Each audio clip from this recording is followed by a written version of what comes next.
To Barberton in Mpumalanga, where Pretty Ngambule, Solomon Nyirenda and Yvonne Mnisi remain trapped underground at Lily Mine following that container going underground. Today marks exactly 7 years since they were trapped there. Family members living in makeshift tents at the mine as they call for their loved ones' remains to be brought to the surface so their children can have a gravesite to visit.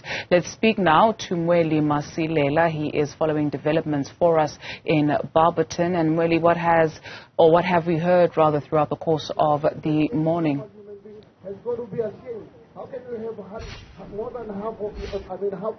It was a bit difficult to hear you, but I can tell you that the program is well underway, and on the podium now is the leader of Action SA, Herman Mashaba. We know that he's in the picture mainly because he's one of the politicians that have offered to assist the families legally in order for them to get closure. Bringing closure, meaning that they want the container that collapsed into that sinkhole with their loved ones to be brought to the surface, which is something that hasn't happened yet. So Herman Mashaba has been assisting the family. We spoke to him, the families rather. We spoke to him earlier, and he indicated that they are spending a lot of money in litigation to assist the families. But let me bring in the CEO of the Siyakhula Sonke Empowerment Corporation, which is one of the potential investors.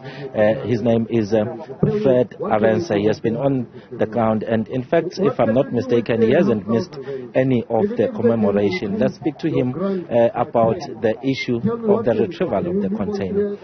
We know that legally the Action SA is saying that it has been proven that it's possible to retrieve the container, and also from your side you've been maintaining that it's possible, but from the side of government they have been saying that this needs a lot of money as well as first an assessment to ensure that the ground is stable.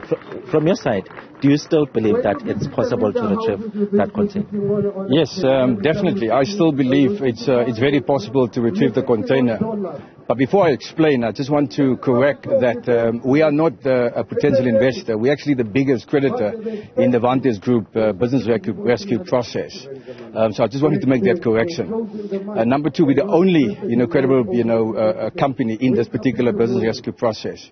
But to answer your question, in terms of our planning, we commissioned a company that can assist us developing a credible plan that was signed off by an international recognized consulting company.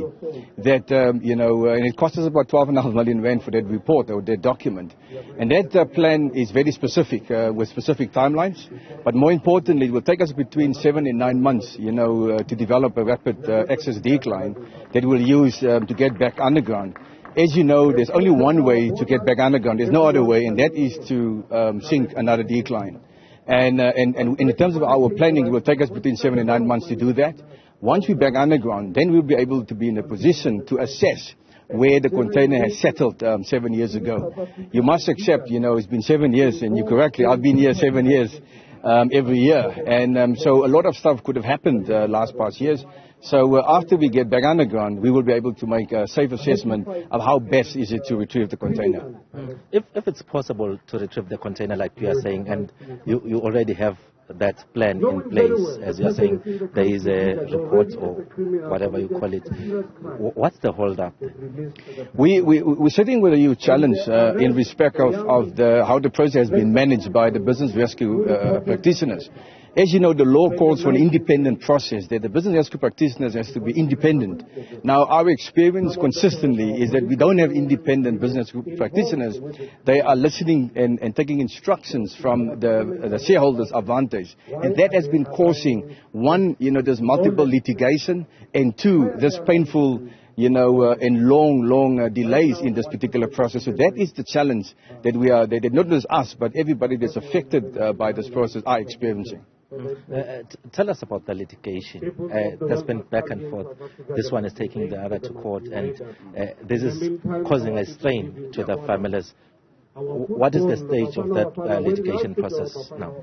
It's our view that the litigation has been completely unnecessary. If you can recall, in 2019, when we bought the loan claims from Standard Bank in a valid binding agreement, Vantage management challenged, that, and then forced us to go to court to go prove that we are the biggest creditor and we bought the claim validly. The High Court in November, 9th November 2019, ruled in our favor, that confirmed that we are the biggest creditor. And if Vantage could not or did not initiate litigation, these mines would have been open in 2019.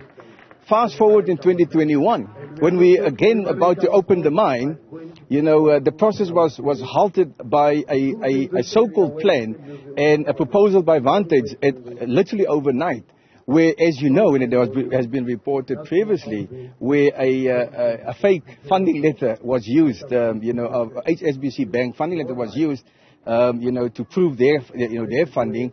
That forced us, back into court to get an interdict, and not to allow the business practitioners to unlawfully implement the plan that's illegal. And again, the court ruled in our favor. What happened? That court ruling was appealed by Vantage. On the 22nd of December 2022, the Supreme Court of Appeal again found in our favor and against Vantage. Now, all this litigation, you have to ask, it's not initiated by us, it's not caused by us. And I mean, the Supreme Court of Appeal appealed to all parties because even them expressed their dismay that this process has been taking too long. But again, all the litigation, and hence my meeting with Mr. McChesney last year, one-on-one via Zoom, where I appealed to him that, listen, you've lost all the cases. In the interest of all stakeholders, can you please allow us to move on? Because, we have proven, whatever you wanted to do was unlawful. And as I said, as early as in December 2022, the Supreme Court of Appeal again found it for us and against Vantage and the business practitioners. So what's the next step now? Because really the families want justice. Also there were people who were employed here. They also want to get back to work. What's the next step? Amash, there's nothing more important and as a priority for us. But unfortunately, we have to deal with the business practitioners. We had a meeting with them, my colleagues had a meeting with them about 3 weeks ago, after the Supreme Court of Appeal judgment, and said to them, listen, now it paved the way to get going. And they promised us that they will, going to put, the process in place, so that we can, continue with the business process. But again, my view is that I don't trust the business practitioners, although they said, they are going to now, doing what's necessary. It's been 2 weeks again. We haven't heard anything from them as yet. So we remain hopeful. We remain focused because, as I've mentioned, we have the plans, we've got the funding in place. But we are dealing with the challenges with the business practitioners that are taking instructions from Vantage shareholders and not doing their duties as an independent court officer that will just, allow the business process to legitimately be completed. Mr. Arendse, thank you very much for speaking to us. To do that, Fred Arendse, one of the main creditors here, they are saying that they have everything that is needed to get this mine opened, and of course part of their plan is to start by retrieving that container, and he's saying that they do have a plan that will actually take them between 7 and 9 months to actually reach to where the container is. Of course, he's saying that they will need to make an assessment, since this incident happened about 7 years ago, exactly 7 years ago. So they will need to do that assessment first, but they do have a plan. It's just that they are not happy with the manner in which the business rescue practitioners have handled this matter. They strongly believe that they are not acting independently.